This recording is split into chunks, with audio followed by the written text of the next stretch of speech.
चुनाव प्रचार के आखिरी दिन दिल्ली में लगा दिग्गजों का जमावड़ा। प्रियंका गांधी ने घर घर पहुंचकर मांगे वोट। प्रियंका गांधी जंगपुरा विधानसभा सीट पहुंची और कांग्रेस प्रत्याशी फरहाद सूरी के समर्थन में डोर टू डोर प्रचार किया। जंगपुरा सीट पर आज अमित शाह की भी रैली हुई। उन्होंने केजरीवाल के साथ साथ मनीष सिसोदिया को भी घेरा। पड़पड़गन को धोखा देकर आया है ये बड़े मियां छोटे मियां की जोड़ी ने पूरे दिल्ली को ठगने का काम किया है, ठगने का काम किया है। इधर पंजाब के सीएम भगवंत मान भी दिन भर चुनावी प्रचार में व्यस्त रहे। कई जगहों पर रोड शो करते हुए उन्होंने आम आदमी पार्टी के प्रत्याशियों के लिए वोट मांगे। दिल्ली की 70 सीटों पर 5 फरवरी को वोटिंग होगी और सभी 699 प्रत्याशियों की किस्मत ईवीएम में कैद हो जाएगी। दिल्ली की रैली में बोले अमित शाह, ईवीएम का बटन इतनी जोर से दबाना कि शीश महल के सारे कांच टूट जाएं।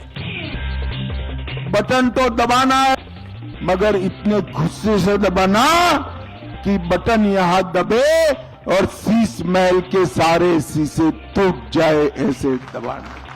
इधर केजरीवाल ने बीजेपी के हमले का जवाब भी उसी अंदाज में दिया और बताया कि कमल का बटन दबाने पर क्या क्या नुकसान हो सकता है। कमल का बटन दबा दिया, कम से कम 20,000 रुपए महीने का खर्चा बन जाएगा। दे दोगे? कहां से लाओगे? दिल्ली छोड़ के जानी पड़ेगी। बीजेपी ने इस बार शीश महल और यमुना की गंदगी को बड़ा मुद्दा बनाया हुआ है। वहीं केजरीवाल फ्री की योजनाओं के सहारे सत्ता बचाने की कोशिश में जुटे हैं। दिल्ली में वोटिंग से 2 दिन पहले केजरीवाल ने उठाया ईवीएम का मुद्दा। 10% मशीनों में जताई गड़बड़ी की आशंका। मशीनों से ये 10% वोट की गड़बड़ कर सकते हैं। आप इतना जम के वोट देना, इतना जम के वोट देना, एक एक झाड़ू का वोट डालने के लिए निकलना चाहिए कि अगर हमारी 15% की लीड हो गई तो 5% से जीत जाएंगे।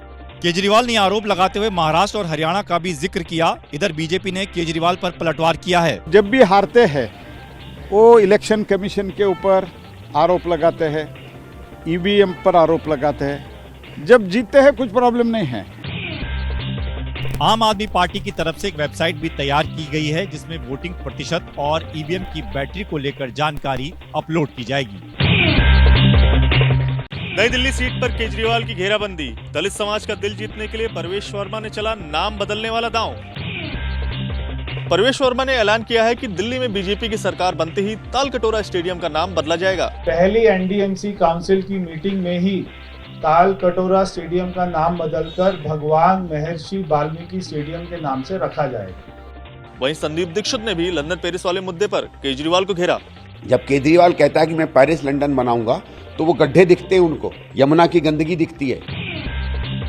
अरविंद केजरीवाल नई दिल्ली सीट से 3 बार विधायक रह चुके हैं और चौथी बार मैदान में हैं। इस सीट पर मुकाबला त्रिकोणीय बना हुआ है। चुनाव प्रचार के आखिरी दिन दिल्ली में उछला गुंडागर्दी का मुद्दा। केजरीवाल ने पूछा, सबसे बड़ा गुंडा कौन? उनके धोखे में मत आ जाना।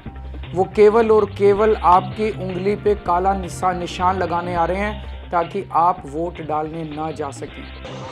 केजरीवाल का दावा है कि आम आदमी पार्टी चुनाव जीतने जा रही है और बीजेपी हार देखकर गुंडागर्दी करने लगी है। खुलेआम जनता को धमकी दी जा रही है कि बीजेपी में आ जाओ नहीं तो ये कर देंगे वो कर देंगे।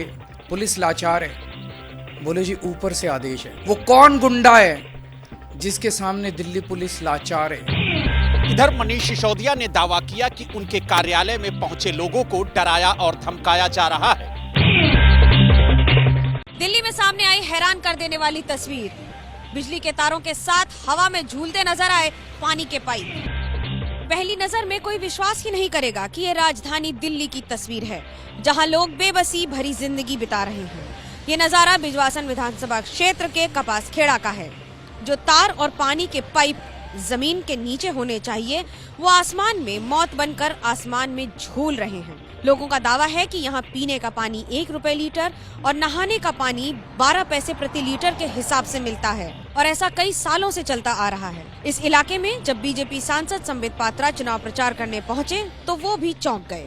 पूरे एरिया में, कॉन्स्टिट्यूएंसी के कितने बड़े एरिया में लोगों के पास पीने का पानी नहीं है। ये तस्वीर पिछली कई सरकारों का सच दिखा रही है, जो हर बार चुनाव आने के समय नए नए वादे करते हैं और नया इतिहास लिखने का दावा करते हैं।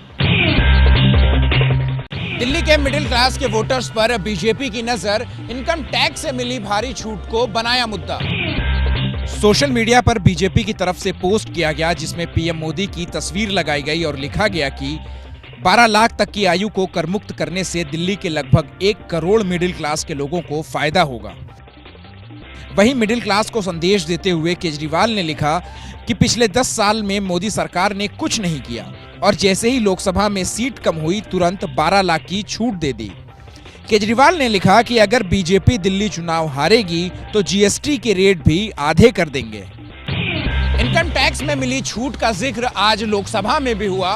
बीजेपी सांसदों ने इसके लिए पीएम मोदी का आभार जताया। अयोध्या की मिल्कीपुर सीट पर थमा चुनाव प्रचार। अखिलेश यादव ने इशारों में सीएम योगी पर साधा निशाना। जो सोचिए करोड़ों का हिसाब किताब दे रहे हैं,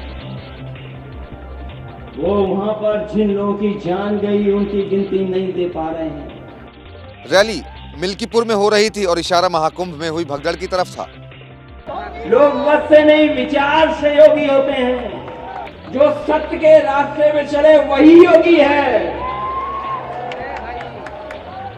और वो जो सत्य को छिपाए वो कभी योगी नहीं हो सकता है। अखिलेश यादव ने आरोप लगाया है कि अधिकारियों से सेटिंग की जा रही है और वोटर लिस्ट में गड़बड़ी की जा रही है।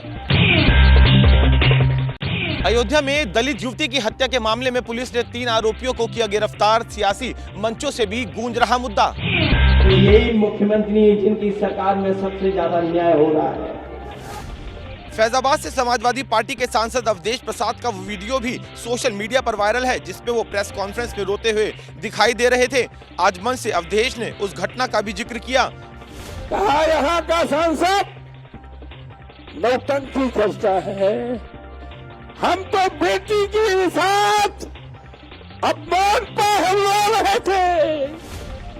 सांसद चंद्रशेखर की आजाद समाज पार्टी भी मिल्कीपुर में चुनाव लड़ रही है और इस मुद्दे पर सरकार को घेर रही है। और जब इतनी बड़ी अपराध होगा तो मुख्यमंत्री सब ये कहकर टाल दें कानून की कार्रवाई होगी। वहीं पुलिस ने दावा किया है कि जिन 3 आरोपियों ने दलित युवती की हत्या की वो शराब के नशे में थे और फिर हत्या के बाद शव को नाले के पास फेंक दिया।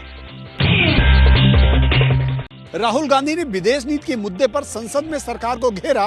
भाजपा ने लगाया फिर से झूठ बोलने का आरोप।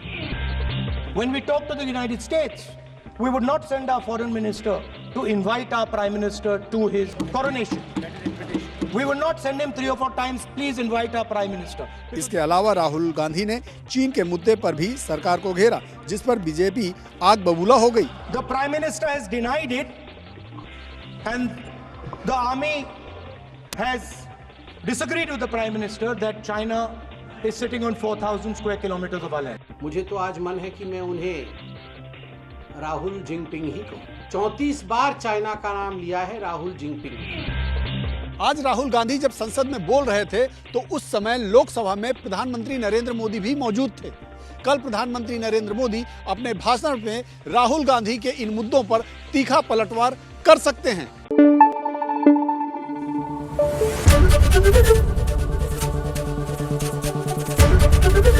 एबीपी न्यूज आपको रखे आगे।